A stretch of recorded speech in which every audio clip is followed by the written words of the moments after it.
Welcome to Awaken and Ascend. I'm Jennifer Regular, your host, and also the Soul Illuminator at Lighting the Path. Today, I bring you Simone Sloan, all the way from New Jersey. She is an emotional intelligence executive coach, changing the way that leaders and their businesses engage their employees and their clients. She'll be sharing how to put humanity back into your organization and a better way to get results from your teams. Hello, Simone. Thank you so much for joining us today. Super excited for this because we need humanity back into our businesses, right? And organizations. So thank you for being here today. Thank you so much for having me. Very, very excited to be here. Yeah, absolutely. And we're just a few weeks past the launch of The Ultimate Guide to Leaving a Legacy. We both have chapters in there. And I'm really interested in your story because that's kind of what we shared in the book, isn't it? Is our story, our lessons that came from that, and then some real life strategies that people can use. And so I'm curious what actually got you inspired on your path, Simone. Sure. Really and truly, I'm a pharmacist by trade. I've worked within the pharmaceutical industry. And so with that, have worked with teams, been on teams, led teams, etc. And I think for me, looking at it in terms of the whole team dynamics, I've always been curious about human behavior, culture, who do we want to be, how do we want to represent? And from that perspective, I was getting on the opportunities of looking at my next journey and what is it that I want to do. And within that space, that's when coaching, I say, found me. In that moment of kind of being more vulnerable and really being more seeking and reflecting on the work of what I want to do next.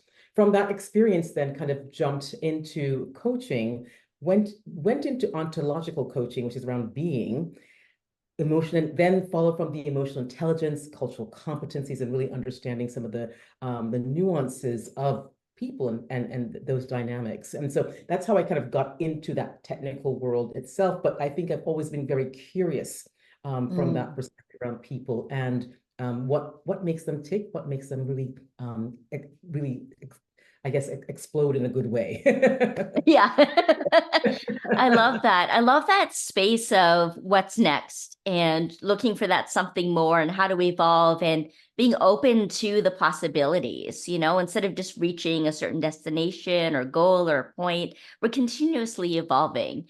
And so I love that curiosity too, because that's what we need to be able to go into that space, right? To be able to explore infinite possibilities and our infinite potential and how it moved into emotional capacity and intelligence as well, because especially in business and workplaces, it's not always encouraged to talk about our emotions, share our emotions. It's like you leave that at the door, you're here to work, right? Absolutely. And even just So, being connected yeah. to emotions too, I think is really interesting because most folks, like you say, in terms of what I realize is that we get so disconnected and we just get muted, right? And we can't find our voice. And we're told how the culture kind of dictates, depending upon what type of culture you're operating in, how to be, and you'll get disconnected from self. And so it really gives an opportunity to kind of dive in and really explore why. Why is it that you're kind of reacting this way? What's triggering you in the moment? Because we normally receive it, but don't really get the time to kind of really reflect it. We're more reacting to it at times, as opposed to kind of stepping back and saying, wait a minute, what's really the driver behind this? Yeah, what's the driver? What's the underlying motivation, the intention? Because we get disconnected from that. We go into autopilot that we don't even have or make the time for reflection and really checking in with where we're at, where our awareness is at, and is this going in the direction that we want to? Because our time and our energy is so precious too. And then what about our values? Like all of that comes into play. I love that you brought up the word culture, though, right? Culture is really great because it's the culture of the workplace that we get to co-create. It's the culture of the generations and how they've changed over the years. I'm a Gen X and now we're into like Gen Z and I don't even know what goes on beyond that. Like what's next, right? But it's very different. But I do find that we've gone from like this product-driven economy into a purpose-driven economy, which I know Gen Y, and Z is all about that purpose-driven leadership, right? And what's meaningful, and saying no if it doesn't align with that vision and values that they have. And I think there's so much to learn from that, but it's so different from the conformity that we had as Gen Xers, and baby boomers and so on, that Right. it's really interesting, because when we conform, we also perform, and that's not our true authentic self. And that's what kind of drove me into a space of genuine leadership and out of, the corporate into calling the social services system that doesn't quite work into how we can support total well-being. And so there's also the ethnic culture too, and that really makes a difference, especially if you have a diverse workplace, right? How can you be mindful, encouraging, inclusive of the different cultural values as well? So there is really a lot to delve into in terms of culture, right? Absolutely. Yep, Yeah. absolutely. And then Because you finding that common humanity as well. So what have you discovered along the way, and how do you break that through into the business world? I'm really curious. Well, you think about it though, but emotional intelligence, inclusivity, they're all connected and intertwined, and how you show up within that world. And when there is a conflict in terms of values or conflict in terms of how you're being treated, you feel that energy shift, right? And you're either leaning in it or you're leaning away from it. And Mm, at both times when you talk about the you mentioned the Gen Zs and so mhm, on, yeah, it is very purposeful, but all the same breath too, you have folks that don't connect to that and are still wanting to be more transactional in the work that mm, you've got mhm, transactional, trying to be more purpose driven, and that's if the cultures are not aligned effectively, can either push the strategy or hold it in status quo. So I think that's kind of important to kind of take a look at too as you kind of develop a culture. I love organizations though that are very purposefully driven, where they're thinking about the culture when they're just in their infancy stages. That mm, lights me up the most because now they're really understanding human dynamics. It's not just about the product services that we're putting out, but also the experience that we're going to be having as we're doing the work together. And more importantly, connecting what that customer experience is going to be like as well. Because if we are not together as a unit culturally, and I'm not saying we have to be like bots or anything like that, but aligned in a culture that is has some purpose, meaning, values, alignment, that it transcends into what that customer experience is going to be as well. And so it's very important to understand that relationship.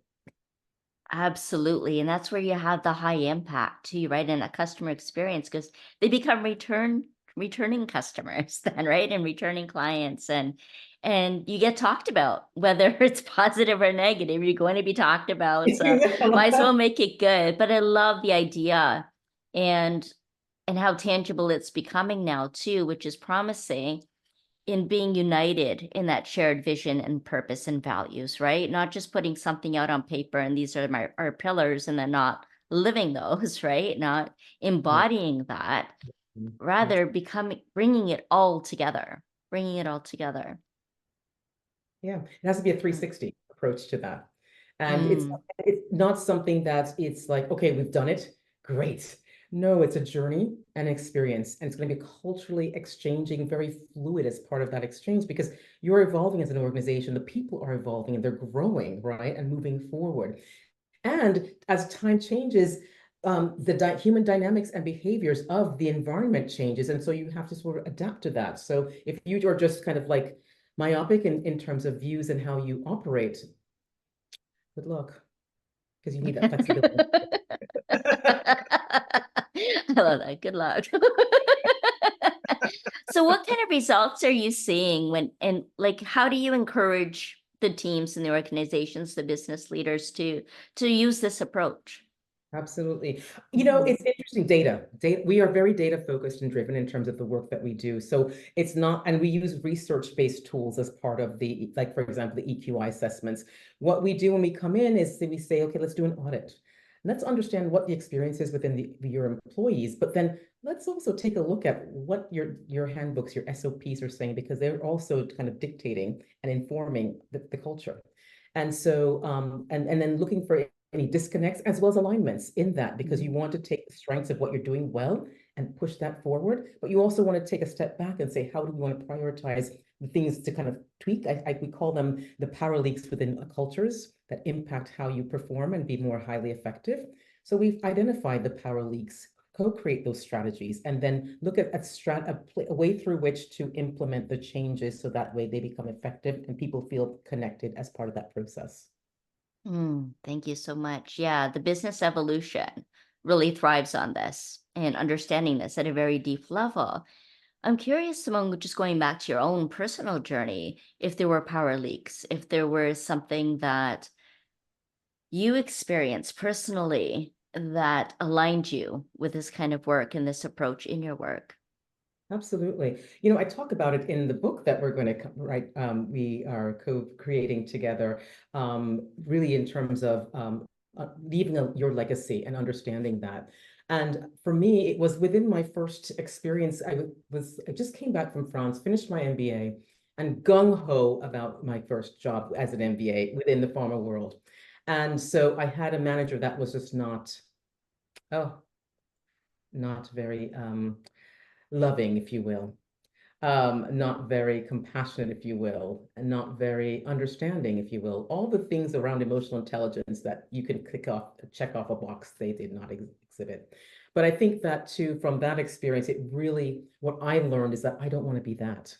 And, Mm. sometimes people, like you talk about conformity, lean into that and say, that's how I have to be in order to get ahead. I was like, that's not what I want to be, because that's not who I am as a human being. And so from there, I think that kind of stems from the work that I've always been and the leader I've tried to be with the folks I've engaged with over time. And I think that was when I looked at it and kind of thought about it and reflected on it, that's kind of like where it came from in those early experiences in my career. Mm-hmm. I love it. So a lot of the times, like we take people as far as we've come, right, in our own journeys, in our own development, and the insights we have, and we go into new experiences curious and willing to grow and willing to seek out possibilities, and also coming with some idea of how that's going to go, right? And Yeah, and I obviously learn think something completely different sometimes too. And that's where your tribe and your network comes into play a lot too, Mm, right? In terms of who are you gravitating towards? Because if you don't have that stable foundation of folks that, and I'm not saying again, not being bots, but giving you that advice, utilizing their experience, sharing their experiences too, as also their and listening to I guess taking it in as part of that feedback that you're getting too, yeah, yeah. help kind of guide that has always been sort of like very instrumental in terms of guiding and helping me. My mentor who passed years ago, said, Simone, remember that you always have to get your groceries. Why are you there? And if you're not learning and growing and ensuring that you're enriching, right, not only the company, but also the environment, the people that you're engaging with, then the purpose, right? So I think that also has played into some of the who I am and where I am and what's kind of led me along my journey. Mm-hmm, mm-hmm. And how do you develop the emotional intelligence within a team? Because that seemed really important too, that you touched upon. It is. It's something that can be learned. Luckily, it can be learned but practiced. But you need to practice it and lean into it. And the first piece around that is the self-awareness, right? If you're not aware of your impact on others, you're going to continue to perpetuate that kind of behavior. And unfortunately, folks do not share with you what they're experiencing when engaging with you. You continue in that little bubble that everything's okay. So I think Mm, the first thing is getting the self-awareness. And that's where like I said, use a lot of data-based tools to help them see how they kind of see themselves, but then also how others are perceiving you. So we kind of take a mm, look at some of those things and kind of unpack, again, looking at the strengths, continue, but then also what are those little micro areas that we might need to kind of fine tune a bit to enable them to be more effective. And yeah. once they practice and we do some work around that, we do workshops that we can do around it, it helps them be able to, I call it the trust connection collaboration pieces, where if it's a trust breakdown, let's address what's really happening there. What aspects of trust is not being met? Connection, okay? How are we communicating with each other? Collaboration, what's happening in those engagements in those day-to-day and little moments that matter pieces. So kind of looking at it from those elements and kind of breaking that apart, then putting it back together from that realm. Oh, I love that. That's so good. And this is actually a relational space that I recently created on LinkedIn for this reason too. It's all about connection, collaboration, and contribution, right? Being united in shared vision and purpose. I can put the link below too if that interests anyone. And I also want to put links on how to connect with you, Simone. How would people do that? And what would be most useful as a way of connecting with you? What kind of questions may they come with? Who do you tend to help? Sure. Listen, I think that emotional intelligence everyone can benefit from, right? From that perspective. But if you are experiencing, if you're on a team and you're not getting that connection, collaboration, talk to me, call, reach out to me and find out what's going on. I can be found on LinkedIn at Simone Sloan, or you can reach me at my company's website, yourchoicecoach.com. Your choice. So make a choice, people. We'll put all those links down below for you to be able to connect. And Simone, what do you think is the biggest message that you want to share? What do you think is really key for humanity to know right now, for business leaders to know right now, for anyone who's listening and watching, tuning in to Awaken and Ascend? What do you really want them to know and come away with? I would say this. One key thing I would say is using the word humble and being very humble. Mm. It provides an opportunity for us to ask ourselves the tough questions of how we can be better, how we can communicate better, collaborate better, even support each other better.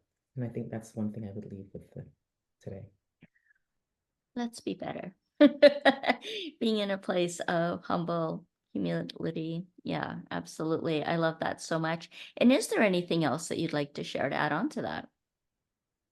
No, thank you so much for having me here today, and I'm really excited to share about me, but also and to learn more about your audience. So thank you. Yeah, absolutely. Thank you so much, Simone. I really enjoyed this conversation, a very enlightening one that touched on many areas of our life that I think is really important. It's not just, work life, life business. It's all of it, right? It's doing our life work and seeing how we can become more integrated in that and develop an integrated higher consciousness model of living all the way around. So I really appreciate you being here. I appreciate each and every one of you that have been tuning into Awaken and Ascend, and we'll see you again next time. Bye for now.